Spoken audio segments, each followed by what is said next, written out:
Daniel Bar-Lev from MEF.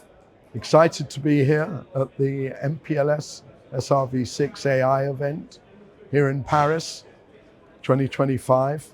I'm going to be giving a keynote later today, highlighting what MEF is doing in the area of network as a service, but talking specifically about what we're doing with our new enterprise stakeholders in the Enterprise Leadership Council at MEF, who will be represented by Nabil Bitar from Bloomberg. Very excited to not only be giving the keynote, but also to be in a panel with Nabil and with Mirko from Colt and with Roy Chua from Avid Think.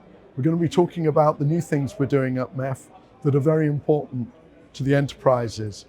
Two new areas, circuit impairment and maintenance, SIM for short, giving the enterprises the visibility into what's going on with the circuits and the connectivity that they're buying from their service provider vendors.